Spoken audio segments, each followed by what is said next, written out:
السلام عليكم ورحمة الله حبايبي، عاملين ايه؟ يا رب تكونوا بخير. النهاردة هشارك معاكم الفيديو اكل وغدا وروتين في المطبخ كالعادة.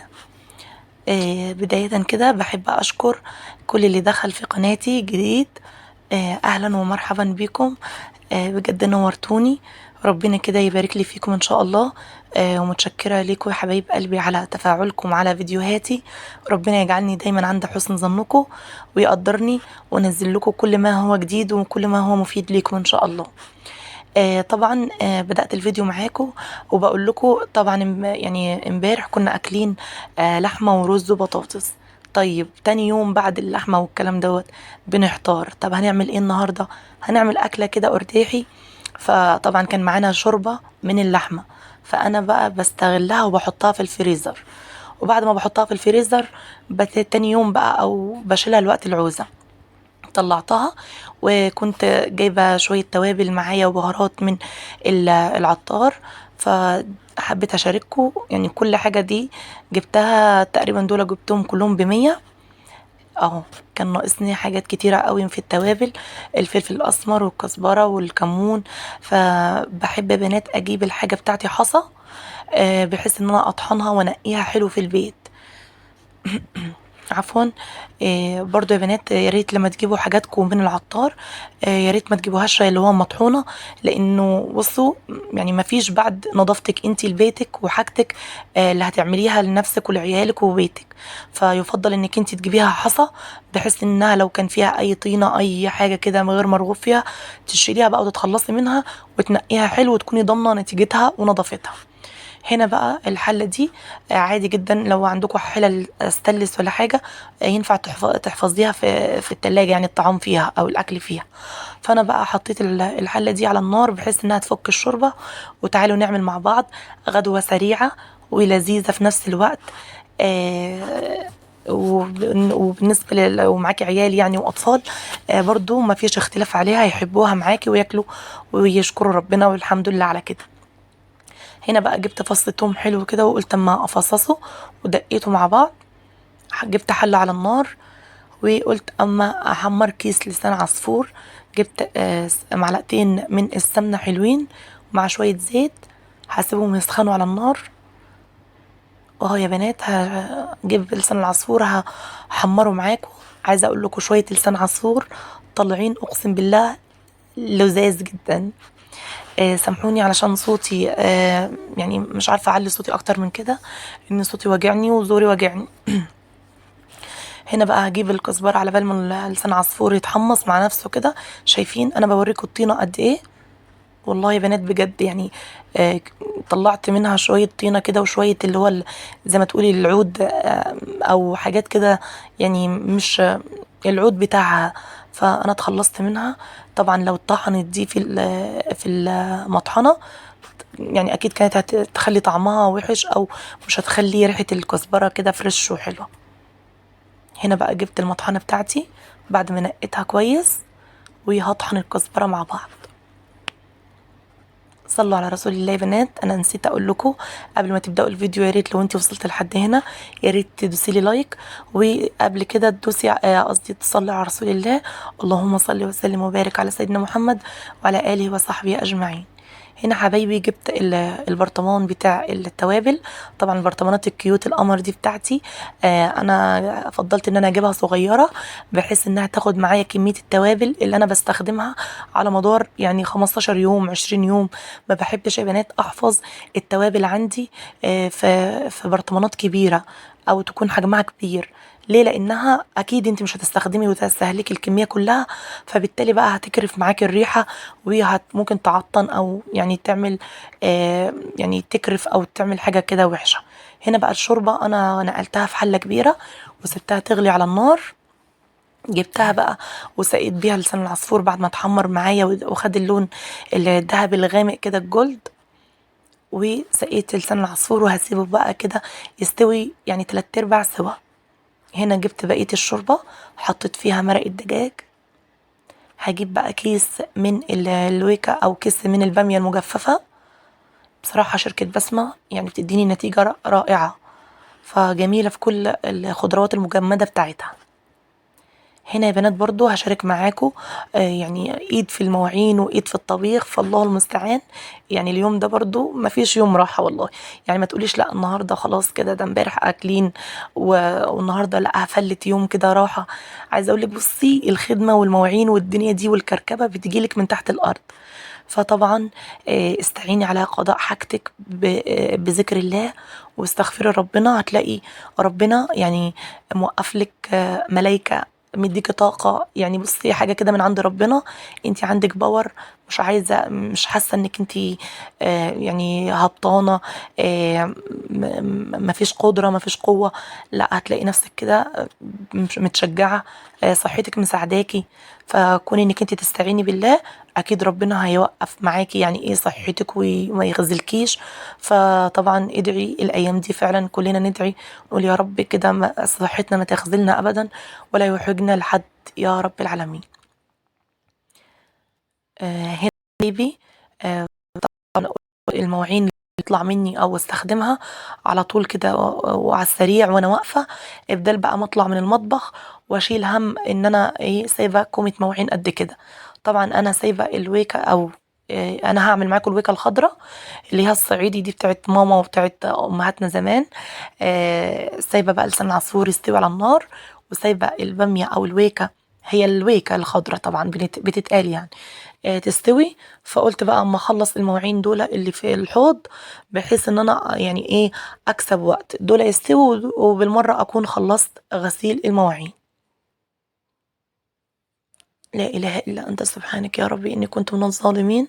هنا بقى حبايبي كانت مواعين فطار ومواعين بقى اللي استخدمتها مع الطبيخ والكلام دوت. فعلى السريع كده خلصنا. طبعا امبارح كنا اكلين لحمه، وكنت عامله شويه لسان قصدي الرز بالشعريه، وكنت عامله صينيه بطاطس او بطاطس بالمكعبات، شاركتها معاكم. وشكرا من قلبي على تفاعلكم حبايب قلبي. ربنا يخليكم ليا وما يحرمنيش منكم. طبعا انا امبارح يا بنات نزلت لكم فيديو البطاطا بالبشاميل. فالمشكله ان الفيديو دوت كان يعني متصور وجاهز معايا، مش ناقص غير على التسجيل بس. فانا كنت هنزله لكم بعد فيديو اللحمه، لكن لقيت كان في مشكلة يعني عندي في التليفون. فقلت اما انزل لكم ايه الفيديو بتاع البطاطا بالبشاميل.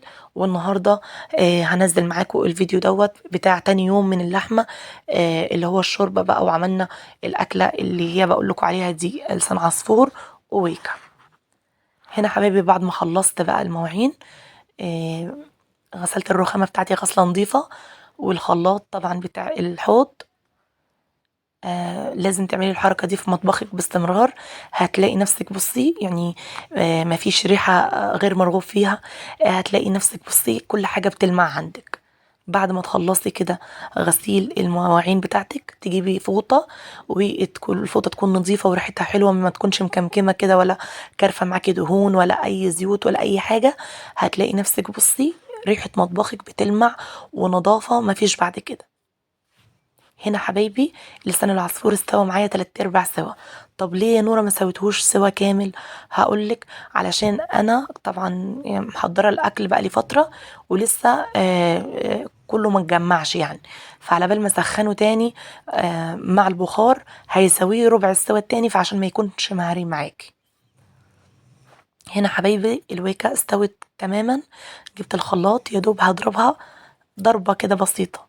طبعا امهاتنا زمان كانت ما كانتش تستخدم الخلاط ولا حاجة، كانت تفركها بالمفراك بالكلام الصعيدي يعني. بس كده شايفين انا يا دوب لفت معايا لفة كده في الخلاط علشان ما تبقاش لازجة معاكو ولا تعمل معاكو عرق. اهو شايفين حبايبي، يعني اسهل طريقة لعمل الويكا بجد يعني. اعملي الطريقة دي وانت مغمضة عينك بس ادعيلي. واهم حاجه يا بنات في الشوربه، نسيت اقول لكم انا حطيت نص معلقه صغيره من الكزبره الناشفه مع نص معلقه من الثوم المفروم. بس كده. طبعا انا كده اكون خلصت المطبخ، قصدي خلصت المواعين.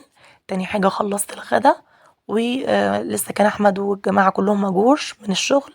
فقلت بقى ايه اما اخلص بقى ايه اللي ورايا، هطحن التوابل بس انضف البرطمانات بتاعتها. كانت نظيفة، بس هو مطرح ايدي ما بتبصم لو كان مطرحها طبيخ، مطرحها اي حاجة كده. فقلت اجيب فوطة سخنة وهمسحها معاكم. هنا حبايبي الفلفل الاسمر اهو شايفين، انا بقى نقيته وبس كده. بعد ما انا نقيت الفلفل الاسمر هطحنه معاكم نفس النظام اللي كنت عاملاه. هنا بقى جبت طبق بحيث ان انا اعبيه في البرطمان، واللي يقع مني ما يتهدرش ولا حاجة، لا ينزل في الطبق وبقى استخدمه تاني. اذكروا الله يا بنات كتير، حوقله كتير بنية في تفريج الكروب. برضو يا بنات كنت عايزة اقول لكم يعني وخالص التعازي لحبايبنا واهلنا في ليبيا والمغرب. ربنا يرحم اهلكم جميعا يا رب العالمين، ويشفي ويعافي كل محجوز في المستشفى. ربنا يا رب ما يوجع قلوبكم تاني، ومعلش يعني ده ابتلاءات من عند ربنا، وقدر الله ما شاء فعل. هنا حبايبي برضو جبت الجنزبيل. الجنزبيل ده يا بنات سحر سحر بجد في تنظيف الفراخ ولا اللحمة ولا التتبيلات، يعني ما تسيبوش من تحت ايدك. هنا كل ما اجي اعبي برطمان من التوابل بمسح طبعا مطرحه وبنضف. هنا بقى خلاص انا كده خلصت الكمية كلها. هنضف بقى الخلاط بتاعي، وهشيل كده اي حاجة كده اتعفرت معايا ولا حاجة في الرخامة. وده كان خلاص كده انا خلصت معاكم التوابل، طحنتها ونقيتها بشكل نظيف، وانا ضامنه اني مفيش اي طينه ولا اي شوائب فيها. ايه رايكم بقى في البرطمانات الكيوت القمر دي؟ يلا كده تعالوا نحطها كلها على بعض وننضف الرف بتاع التوابل في المطبخ. عايزه اقولك لو انتي مسكتي رف كل يوم، مش هقولك اقلبي مطبخك في يوم واحد، لا وانتي بتطبخي طبخه سريعه كده. يعني عايزه اقول لكم بجد لسان العصفور والويكه ما خدش وقت معايا. ف قلت طالما يعني هي واقفه وطبيخ والكلام دوت، اشوف انا ايه ناقصني في الرفوف، ايه محتاج يتعمل وانا اعمله دلوقتي. فطبعا لقيت في توابل ناقصه وطحنتها ونقيتها. وبعد كده شوفوا انا نظفت مكان التوابل وحطيتها بشكل منظم، بحيث ان انا خلاص كده لما اخلص واطلع بره المطبخ كده انا ضامنه اني خلصت مطبخي ومواعيني ونظفت الدولاب بتاع المطبخ. فانت حبيبتي لو كانت الدنيا متبهدله معاكي، امسكي حاجه حاجه، كل يوم امسكي درج، امسكي رف، هتلاقي نفسك بصي على مدار يومين 3 مطبخك ده بيلمع. وبعد كده بقى عودي نفسك اي حاجة تستخدميها على طول ايدك فيها، حتى لو الاجهزة الكهربائية استخدمتيها خلاط كبة اي حاجة، على طول تمسحيها وتنضفيها بحيث انها تبقى نظيفة معاكي وجديدة. وبرضه يا بنات هنا طبعا بعد ما الويكا استوت معايا وكل حاجة وخلطتها، جبت بقى طاسة وجبت معلقة سمنة بلدي، وجبت معلقة كبيرة من التوم، هعمل الطشة بتاعتها. طبعا الطشة بتاعتها ما بتحلاش ولا بتكمل غير روحها في الكزبرة الناشفة. جبت معلقة صغيرة من الكزبرة الناشفة، وكلي بقى أحلى ويكة من اللي قلبك يحبها. هنا حبيبي طبعا البوتاجاز بتاعي نضيف، بعد ما خلصت الطبيخ والدنيا دي كنت غسلاه، وطبعا كنت مشاركة معاكم الحتة دي، فيعني ايه مش لازم أشاركها تاني. فنضفت كده حواليا ومطرح الزيت ما بيطرطش كده حواليا ولا حاجة. هنا بقى كانت الأكلة خلاص كده خلصت، هغرف معاكم الغدا. تفضلوا بقى معايا. الغدا يعني سهل وبسيط، وفي نفس الوقت كده اقتصادي، ويعني مش مكلف. آه، ما تفكريش كتير ولا تحتاري هتعملي ايه اكل ولا حاجه. يعني شويه لسان عصفور مع شويه ويكا مع شويه بتنجان كده مخلل بالثوم، بصراحة الأكلة كانت رهيبة، وحمدنا الله وشكرناه، وكان الله بالسر عليم على كده. وألف هنا وشفا على كل اللي دقه. وطبعا السفرة البسيطة دي مش هتحلى غير بشوية مخلل ليمون. حبيبتي وصاحبتي عبير ربنا يبارك لي فيها كانت جايباهم لي دول، بجد بشكرها من كل قلبي، وشكرا ليها على نفسها الحلو في المخلل. طبعا حطيته جنب الاكل، وبصراحه كان هو يعني ايه الراعي الرسمي بتاع الاكله النهارده. آه كده يا بنات اكون خلصت معاكم الفيديو. واتمنى من قلبي انكم تدوسوا لي لايك وتشيروا الفيديو مع اصحابكم وحبايبكم. ما تنسوش تشتركوا في القناه. اسيبكم في حزن. معلش يا بنات، ابني بيرخم عليا، واسيبكم في حفظ الله ورعايته، واستنوني في فيديو جديد وروتين جديد، والسلام عليكم.